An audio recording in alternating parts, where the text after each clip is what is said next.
Ladies and gentlemen, boys and girls, brawlers, crawlers and bedside ballers, welcome along to the Joe Spiver YouTube channel where we discuss books and little else. And I'm, as I'm sure you can see, in best naval attire this morning. Mother was kind enough to get me some, I think you can call second or, which she would have admitted herself were second or third rate jumpers for me to wear. And it looks like I am a drill sergeant about to give some very junior instructions out, does it not? But yeah, you join me on a grey and windy day here in Kingston upon Hull when I went to get my regular daily morning shower today. That's an arresting image of me gelling in the nude. That's one for you all. I came back. I quite often leave the bedroom window open so that when I come back in, some of my nightly musk has been fumigated in here, to find everything in disarray because of the wind. And so I will not be going out. I will not be venturing out today because that would just lead to teeth chattering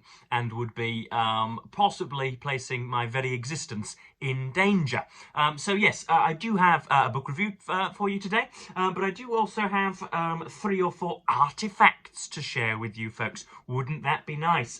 So yes, as you well know, or at least I should hope you know, I do not spend most of my time blurting on the internet. I only do that for 20 minutes or so thrice a week. I am usually spend most of my time writing novels or writing sections to novels, writing pamphlets for my Substack, or indeed writing 800-word book reviews for self-respecting publications everywhere.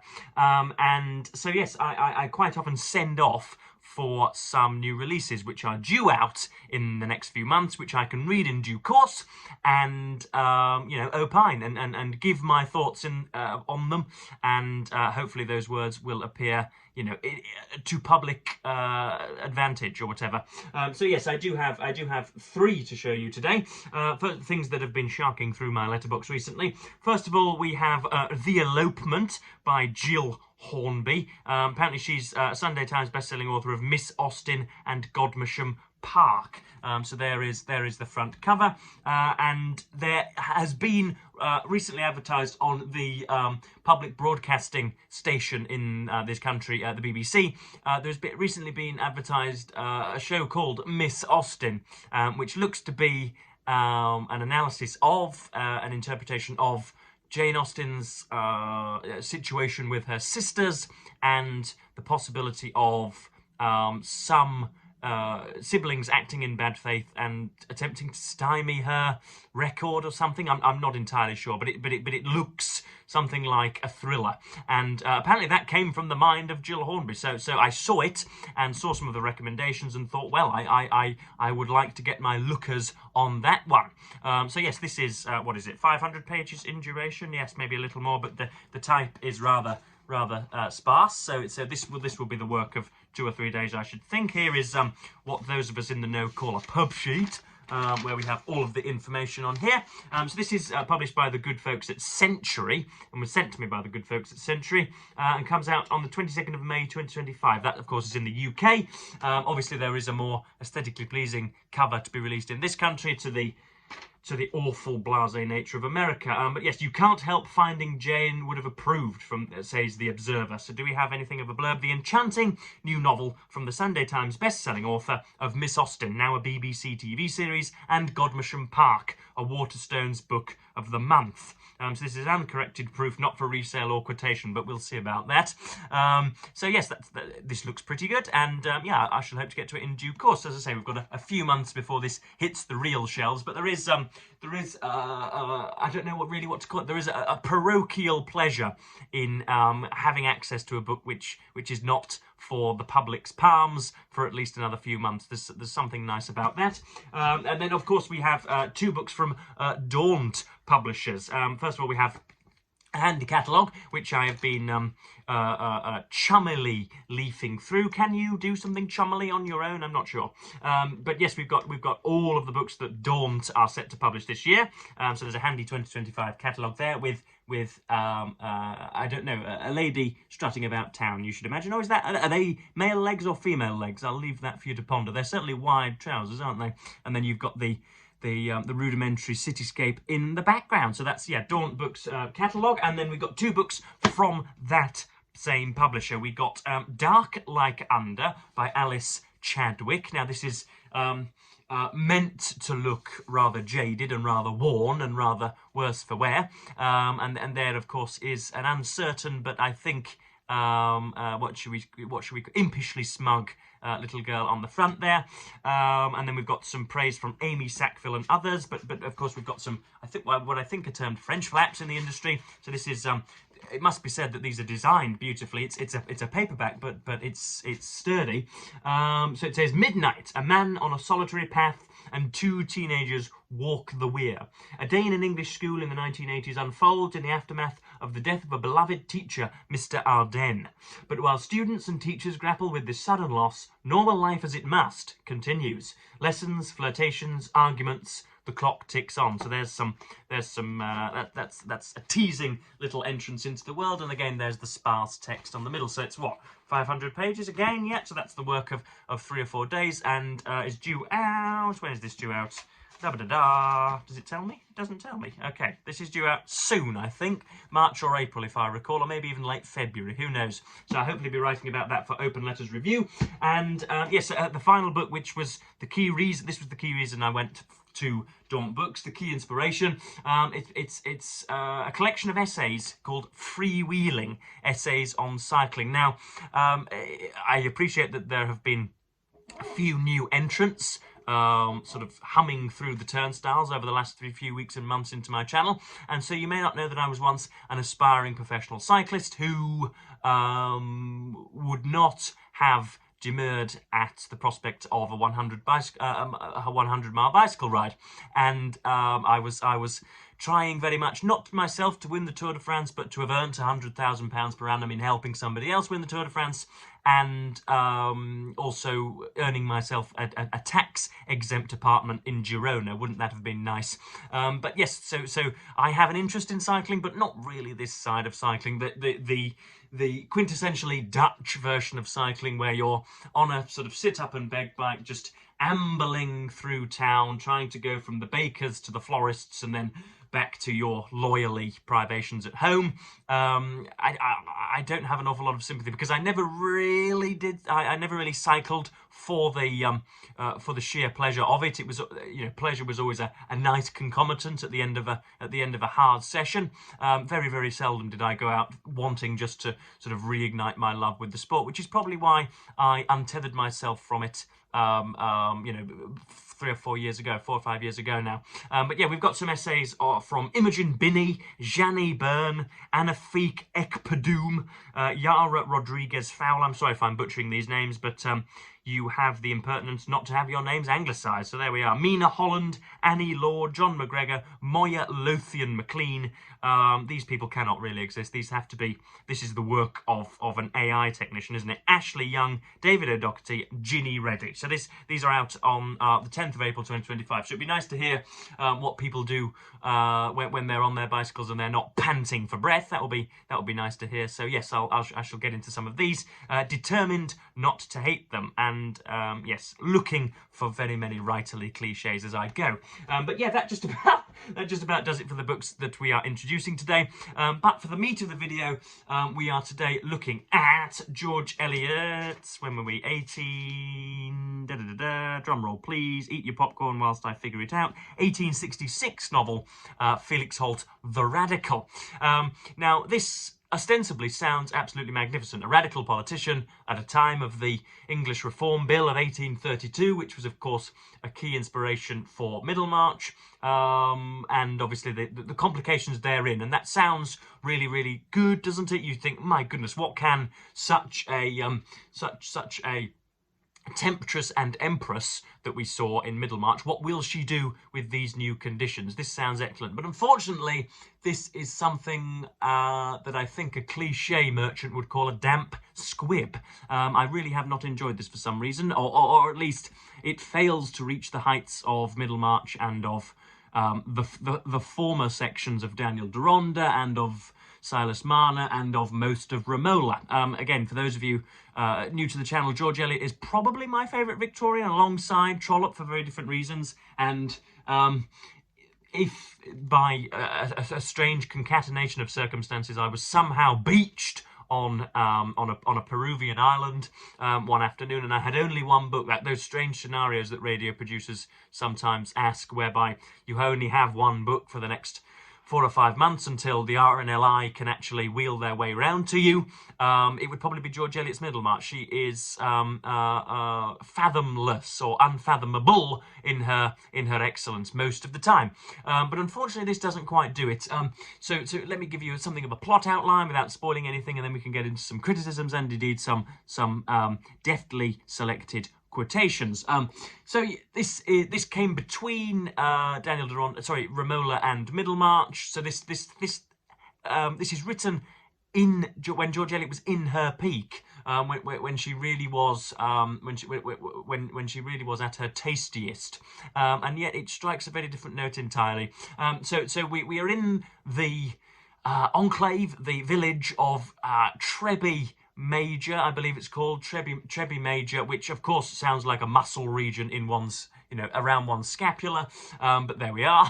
And it is the time of an election, and therefore that involves hustings and, great political digressions on the author's part. But just returning to sit at Transome Manor is Harold Transome, who is middle-aged, who is large, given perhaps we think to minute displays of aggression, somebody well off, somebody for whom it is rumoured they have inexhaustible wealth, somebody from the Middle East who has married abroad and has sired a young cherub abroad, but fails to bring the wife back because she's done the dutiful thing and jumped off the mortal coil. So he returns wifeless, but bearing a child, and indeed a sort of courier of his pleasures by the name of Dominic. And George Eliot delights in the usual strange bits of dialect which characterise much of her dialogue. So there's Harold Transome, and then he comes home to see his mother, who has who has overseen much of the estate's doings in the last sort of 20 or 30 years that Harold has been absent. She is, I think she's described as eagle-faced on no less than 4 occasions in this book. She is stout and reserved, but beautiful, and you can see her shining from a balcony or a vantage point. But she is not disgusted, not appalled, but shows a muted disapproval for the man that Harold has become. Next up, we go into the village properly, and and it's worth pointing out as well that Harold Transome and his mother have been subject to the whims, really, the loyally juridical whims of a man by the name of Mr. Jermyn, Jermyn, who is a solicitor slash again overseer of issues pertaining to the estate and all of the money therein. And we learn early on, George Eliot nudges us in a rather major way that Mr. Jermyn perhaps isn't a gentleman to be quite trusted, but Harold Transome is set to be a radical candidate in the upcoming elections, not a Tory, not a Whig. Again, George Eliot does very little to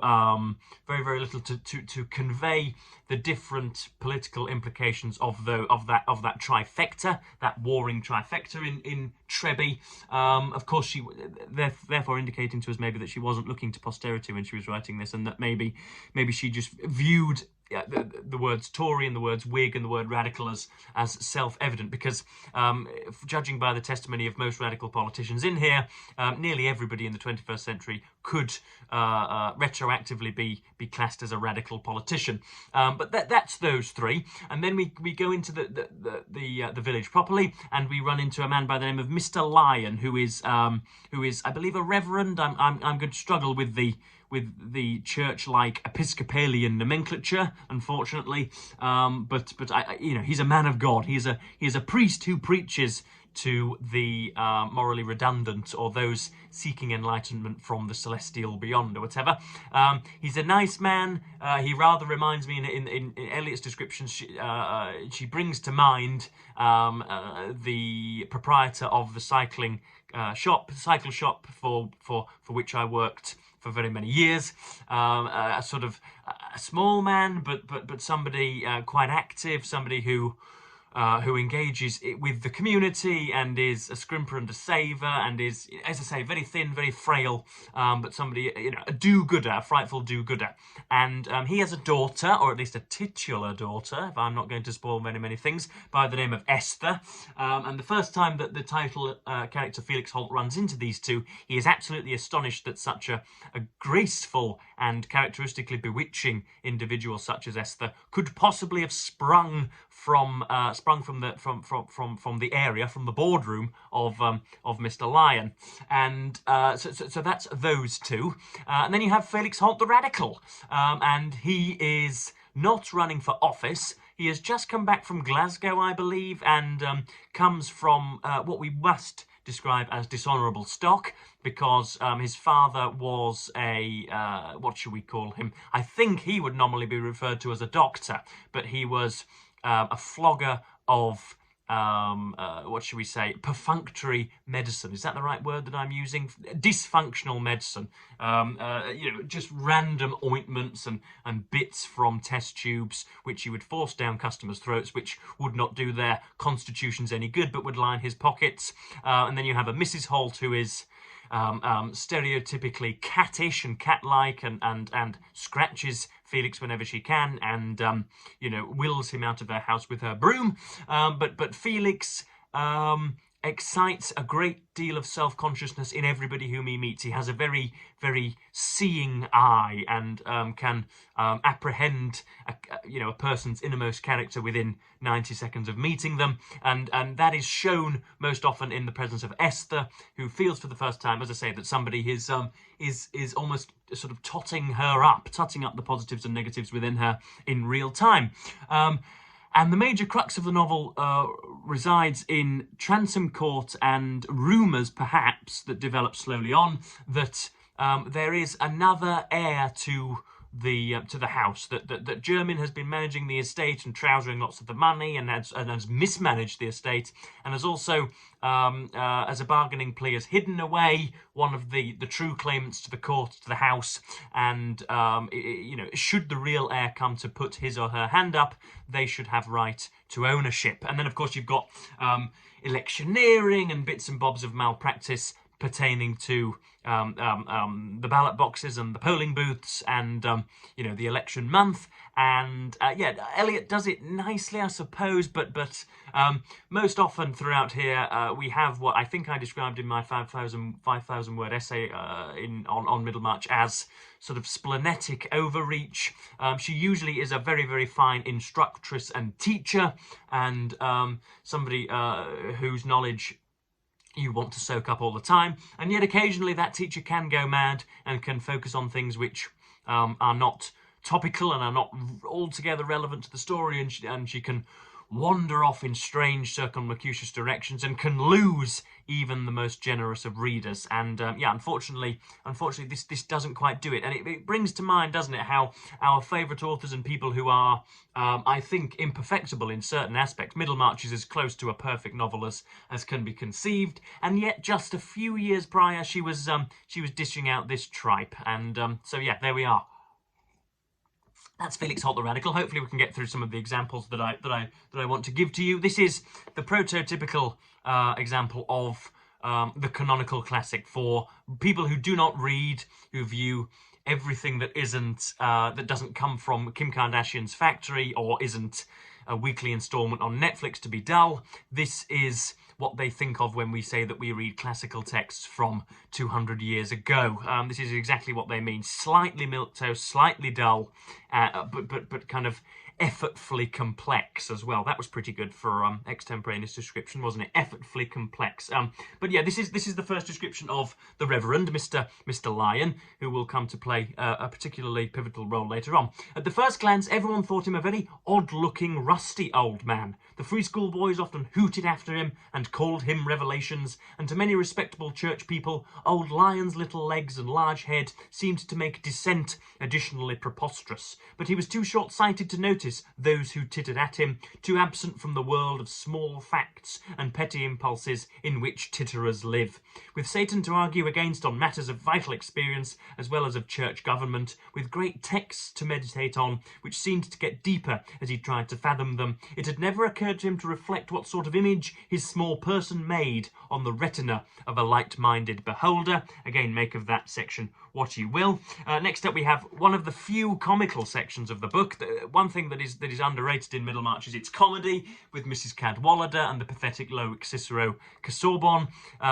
Unfortunately, she only deals out. She only dispenses her humour once or twice in this book, and this is when Felix first runs into Esther and views her as something of a pretty little ornament, something of a sort of a plasticized young girl who can think of nothing but pomading herself and indeed in the strut of her fellow women. But of course we find that she's much deeper than that, don't we, folks? But Felix finds her reading, of all things, a copy of an edition of Byron's poetry, which of course is a sin. A sin commissioned by myself on very many occasions in this here boudoir. Yeah, Felix disapproves, and Eliot uses this as a vehicle to launch attacks on the Lord George Gord Byron of Newstead. "Oh, my stars," said Felix, "I beg your pardon." Esther had already started up, and with wonderful quickness had picked up half the small rolling things while Felix was lifting the basket and the book. This last had opened, and it had its leaves crushed in falling, and with the instinct of a bookish man, he saw nothing more pressing to be done than to flatten the corners of the leaves. "Byron's poems," he said, in a tone of disgust, while Esther was recovering all the other articles. "The dream! It'd better have been asleep and snoring. What, do you stuff your memory with Byron, Miss Lyon?" Felix, on his side, was led at last to look straight at Esther, but it was with a strong denunciatory and pedagogic intention. Of course he saw more clearly than ever that she was a fine lady. She reddened, drew up her long neck, and said, as she retreated to her chair again, "I have a great admiration for Byron." Mr. Lyon had paused in the act of drawing his chair, that's Esther's mother, to the tea table, and was looking on at this scene, wrinkling the corners of his eyes with a perplexed smile. Esther would not have wished him to know anything about the volume of Byron, but she was too proud to show any concern. "He is a worldly and vain writer, I fear," said Mr. Lyon. He knew scarcely anything of the poet, whose books embodied the faith and ritual of many young ladies and gentlemen. "A misanthropic debauchee," said Felix, lifting a chair with one hand and holding the book open in the other, "whose notions of a hero was that he should disorder his stomach and despise mankind. His corsairs and renegades, his Alps and Manfreds, are the most paltry puppets that were ever pulled by the strings of lust and pride." What a paragraph that is! But yeah, unfortunately, there is far too little of that in this book novel, and far too much tiresome exegeses, and there isn't an awful lot at stake either, really. You have the matter of properties falling in between hands, but we sort of know what's going to happen. I'm not even finished, and yet I could possibly predict the denouement of the novel. And there is a riot which Felix becomes involved with on the day of the election. But I don't know, the characters don't feel alive to me, folks. They haven't jumped out at me and grabbed me by the scruff and shown me how it ought to be. Nor have there been many vignettes of wisdom. She's a great fan of metaphorizing and of using weird abstract language, and yet there hasn't been enough of that. It's an odd book to try and wrap my mind around. I don't know it, but you know, the only reason that I have ploughed on to what will be a 450-page completion is because I am myself a completist of George Eliot's works. I should like to have read every single word that she wrote, and will shelter any dull storm in order to say that I have done so, because she is one of my favourites, and I want to understand the oeuvre. I want to understand how she went from scenes of clerical life to Adam Bede, to the Mill on the Floss, to the others that we have here mentioned. So that's Felix Holt the Radical, not something that has cheered me, not something that has intrigued me, but I suppose it has intrigued me in that I should like to know how it was that she came to, as I say, deal out and offer for the public such indefensible dross. Anyway, we do have a word of the book. I realise I haven't done this in very many of my single book reviews over the last few weeks, and so she'll reinstate the practice right here and now. So my word of the book this time is papistical, which is, of course, apparently, Google tells me, is derogatory and relates to or is associated with the Roman Catholic Church. Papistical. So yes, that's my review of George Eliot's Felix Holt the Radical. To forgive is what was it? To err is human, to forgive is divine, and so we must forgive Miss Eliot's erring in this circumstance. But yes, I do have a video coming for you over the weekend, folks, so do not worry. It's something which has been in the pipeline for a while, something which I've already recorded and need only edit and elongate into, or attach rather, into a nice elongated 20-odd 30-minute video. So yes, I've gone on for 25 minutes this morning. Didn't expect to, but there we are. This is what happens when you are positively pullulating with ideas. So yes, I'm going to, as ever, thank you ever so much for watching, and yes, bid you a fond farewell.